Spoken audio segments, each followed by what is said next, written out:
बेटा, आज का ये जो वीडियो है वो भाई साहब उन बच्चों के लिए है जिनको सॉल्ट एनालिसिस में प्रॉब्लम है। और मैं बता दूं, ये जो मेरा आज का लेक्चर है छोटा सा, वो मोस्टली नीट वाले बच्चों के लिए है, क्योंकि मैंने जो सॉल्ट एनालिसिस के जो रेडिकल्स आपके दिए हैं वो नीट लेवल वाले हैं। जेई मेंस में इससे ज्यादा आपको आयंस पढ़ने पड़ते हैं, और इस छोटे से लेक्चर को देखने के बाद आपका सॉल्ट एनालिसिस का आज का जो एसिडिक रेडिकल का पार्ट है वो भाई साहब बिल्कुल कंप्लीट हो जाएगा। उसमें कहीं भी कोई भी प्रॉब्लम नहीं आएगी। ये मेरा वादा है कि अगर आपने इस लेक्चर को कंप्लीट कर लिया तो सॉल्ट एनालिसिस में जो आज का जो फर्स्ट टॉपिक मेरा है वो बेटा है आपका एसिडिक रेडिकल का पार्ट, वो आपका कंप्लीट हो जाएगा। तो सबसे पहले तो मतलब आता है मेरे पास कि भाई साहब सॉल्ट एनालिसिस होता क्या है। ठीक, सबसे पहला मतलब देखिए मैंने लिखा हुआ है सॉल्ट एनालिसिस का भाई साहब मतलब क्या है। बहुत से बच्चों को मतलब ही नहीं पता होता, केवल पढ़ के चले जाते हैं। तो भाई साहब एक सॉल्ट दिया होगा और सॉल्ट कहता है पहचान कौन, पहचानो मुझे। भैया ऐसा है, सॉल्ट में दो लोग होते हैं, एक कैटायन होता है और एक एनायन होता है। तो ये कैटायन कहता है मुझे पहचानो, एनायन कहता है मुझे पहचानो, पूरे इसी में ही सॉल्ट एनालिसिस खत्म हो जाता है कि बस ये पता लगा लो कौन सा कैटायन है और कौन सा एनायन है, काम खत्म। This is salt analysis. ये पहला पॉइंट था। दूसरा, salt analysis is a practical work. ये प्रैक्टिकल काम है, सारे क्वेश्चन ऑब्जेक्टिव में पूछ सकता है, इस वजह से मैं बता रहा हूं। तीसरा पॉइंट, दिस इज ए प्रकार of qualitative analysis not quantitative.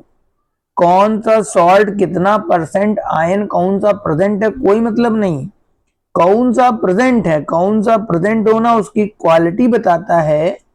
इस वजह से इसको हम क्या बोलते हैं बेटा, क्वालिटेटिव एनालिसिस। चौथे नंबर पे लिखा है कैटायन कम्स फ्रॉम बेस। जो कैटायन होता है बेस से आता है, कोई भी कैटायन होगा वो बेस से आएगा। इस वजह से उसको हम बोलते हैं बेसिक रेडिकल। क्या बोलते हैं बेटा, बेसिक रेडिकल। और जो एनायन होता है बेटा वो एसिड से आता है। जैसे एग्जांपल मैं बता दूं, कैल्शियम हाइड्रोक्साइड, बताओ ये बेस है, इससे कैल्शियम आयन है तो कैटायन है, तो कैटायन कहां से आया, बेस से आया। इसी तरह देखो अगला पॉइंट मेरे पास यहां लिखा है एनायन कम्स फ्रॉम एसिड। जो एनायन होता है वो एसिड से आता है, इस वजह से उसको हम क्या बोलते हैं बेटा, acidic radical. For example HCl से आया Cl माइनस और HCl एसिड है। ये छोटी सी बात या छोटा सा कॉन्सेप्ट आपको दिमाग में आ गया होगा, इतने में कोई डाउट नहीं होगा। चलिए, टेस्ट करने का तरीका क्या है, पहचानने का तरीका क्या है। तो पहले तो एक हमारे पास होता है पीटी, वो स्कूल वाली पीटी नहीं है, ये प्रिलिमिनरी टेस्ट होता है, प्राइमरी टेस्ट समझ लो एक प्रकार का। और दूसरा होता है सीटी, ये कंफर्मेटरी टेस्ट होता है, कंफर्म करके बताता है हाँ भाई साहब यही हमारा कैटायन या एनायन है। देखो पीटी का मतलब होता है अंदाजा। क्या होता है, अंदाजा, ये कैटायन हो सकता है। और सीटी का मतलब होता है हो नहीं सकता है, हो गया। सीटी का क्या मतलब बेटा, हो नहीं सकता है बेटा, हो गया। जैसे आप नीट पास हो सकते हैं तो एक अंदाजा है ना बेटा, अगर आप नीट पास हो चुके हैं तो फिर क्या है, एक अंदाजा, आपका तो रिजल्ट पता ही लग गया है। तो यही समझ लो, पीटी का मतलब नीट पास हो सकते हैं और सीटी का मतलब नीट पास हो चुके हैं। अब बात कर लेते हैं बेटा हम लोग अपने नीट वाले बच्चों के लिए कौन से हमारे पास कैटायन है और कौन से एनायन सिलेबस में है। तो कैटायन में हमारे पास lead, copper double+, aluminium +3, Fe+3, nickel +2, zinc +2, calcium, Mg double+, barium double+, ammonium, इतने कैटायन आपके सिलेबस में है। फिलहाल आज का जो वीडियो वो एनायन वालों के लिए है। ठीक, एनायन में कार्बोनेट आयन आपका सिलेबस में है, सल्फाइड आयन आपका सिलेबस में है, आपका नाइट्रेट आयन सिलेबस में है, आपका क्लोराइड आयन सिलेबस में है, ब्रोमाइड, आयोडाइड और सल्फेट आयन। तो ये आपके सिलेबस में इतने आयन दे रखे हैं, जिसमें से आज मैं सारे एनायंस का टेस्ट बता दूंगा, जिसमें से एक दो टेस्ट तो बहुत फेमस हैं, जैसे नाइट्रेट वाला हो गया, ठीक है, आपका क्लोराइड वाला होगा, बताऊंगा अभी। ठीक, लेते हैं कि एनायन हमारे पास क्या होते हैं, पहले बता चुका हूं, एसिडिक रेडिकल होते हैं। क्या होते हैं बेटा, एसिडिक रेडिकल। अब इनको देखो दो पार्टों में डिवाइड कर दिया गया है, एक जीपी फर्स्ट ग्रुप फर्स्ट है, एक ग्रुप सेकंड है।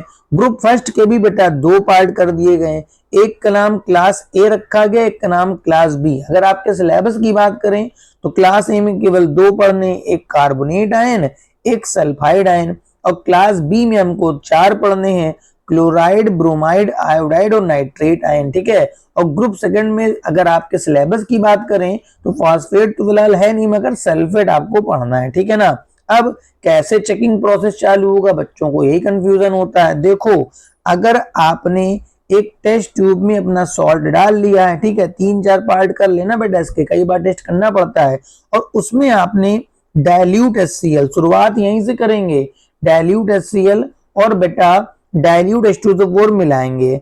अगर कोई भी रिएक्शन देखने को मिलती है या कोई गैस निकलती है, समझ जाओ क्लास ए का है। किसका है, क्लास ए का है। ठीक है। अगर डाइल्यूट डालने पर कुछ नहीं हुआ बेटा, बेकार हो गया, मामला सब भिंडी हो गया, तो समझ जाना मोस्टली क्लास बी का हो सकता है, क्लास बी का हो सकता है। ठीक है। मतलब क्लास ए के लिए क्या है, आप डाइल्यूट HCl या H2SO4 डालेंगे, कोई भी गैस इवॉल्व हो जाए तो समझ जाना क्लास ए का है। कुछ भी ना हो तो क्लास बी का हो सकता है। क्लास बी का क्यों बोल रहा हूं हो सकता है, अभी ग्रुप सेकंड भी तो है हमारे पास। अब अगर हमारे पास क्लास ए का नहीं हुआ तो हम उसी सोल्यूशन में, दूसरा सोल्यूशन जो हमने दूसरी टेस्ट ट्यूब में लिया होगा, उसमें कंसंट्रेट डालेंगे। क्या डालेंगे, कंसंट्रेट। अगर कोई रिएक्शन होती हुई दिखाई पड़ गई तो काम खत्म हो गया, क्लास बी का हुआ। अगर हमें कोई रिएक्शन दिखाई होती हुई नहीं पड़ी तो ये बहुत अच्छी बात है, अब तो ये ग्रुप सेकंड में ही आपका सल्फेट आयन ही होगा बेटा, है ना। तो अगर कंसंट्रेट डालने पर हमें कुछ दिखाई पड़ा, कोई गैस या कोई कलर दिखाई पड़ा, तो हम बोलेंगे क्लास बी हो गया। और ऐसा डाइल्यूट पे भी कुछ नहीं हुआ, कंसंट्रेट पर भी कुछ नहीं हुआ, समझ जाना भैया ग्रुप सेकंड का है, तो सल्फेट आयन ही आपके सिलेबस में होगा।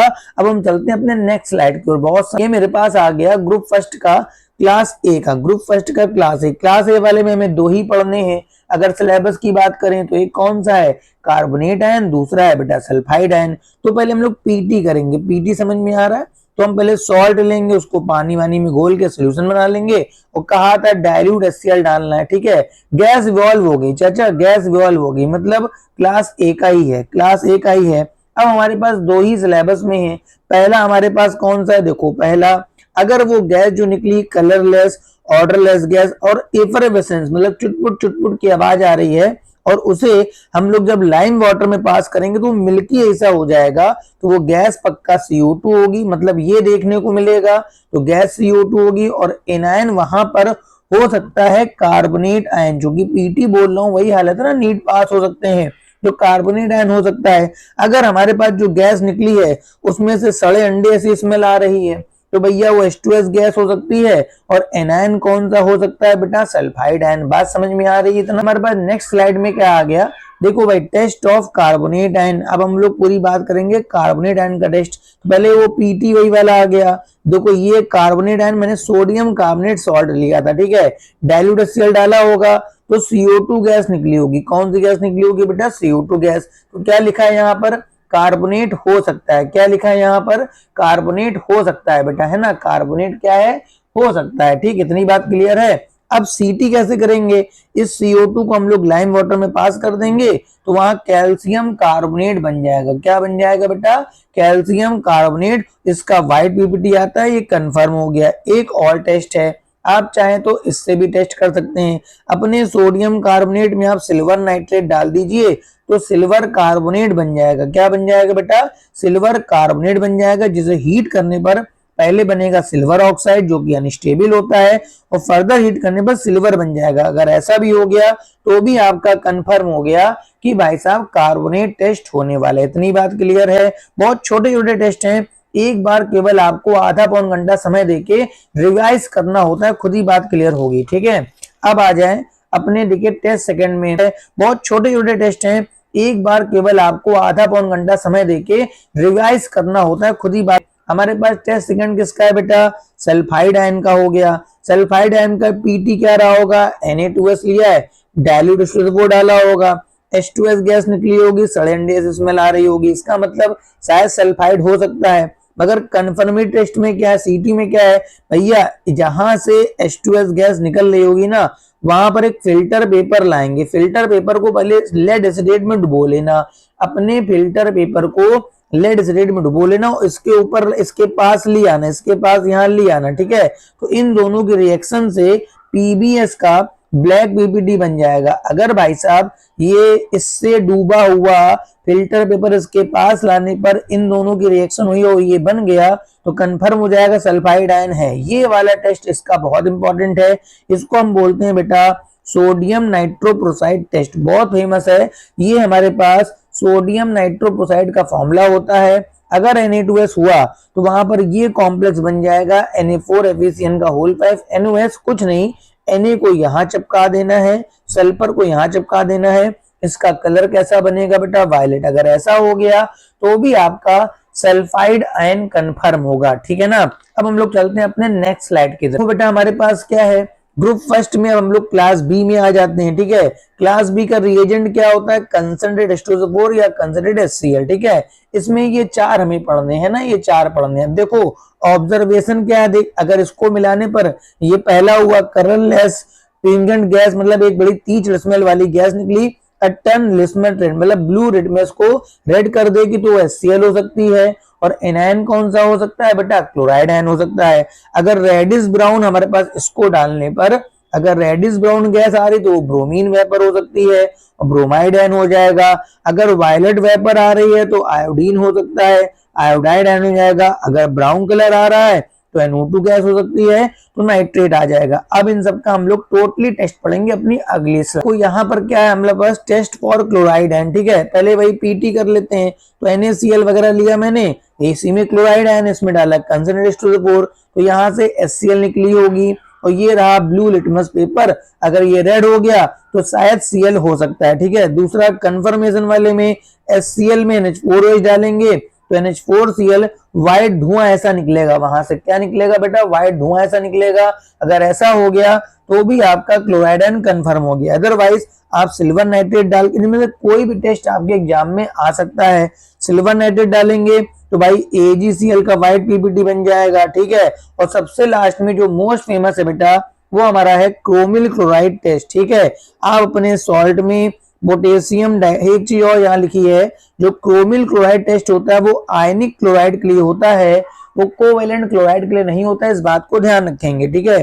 सोडियम क्लोराइड जो सोल्यूशन होगा जिसमें क्लोराइड आयन है उसमें डालूंगा पोटेशियम डाइक्रोमेट और मिलाना है कंसंट्रेट H2SO4, तो रेड वेपर आएगी वो क्रोमिल क्लोराइड की होगी। उसमें वाटर और NaOH डालने पर येलो कलर का सोडियम क्रोमेट अगर बन गया, ठीक है। अगर येलो कलर देखने को मिल गया तो समझ जाना भाई साहब कि हमारे पास जो आयन है वो क्लोराइड आयन है। अब चलते हैं नेक्स्ट स्लाइड की तरफ। ब्रोमाइड आयन की स्लाइड मेरे पास आ गई। पहले तो पीटी पढ़ लेते हैं। आपने NaBr लिया है और ये H2SO4 डाला होगा तो ब्रोमीन वेपर आई होगी, इसका कलर कैसा होगा, रेडिश ब्राउन।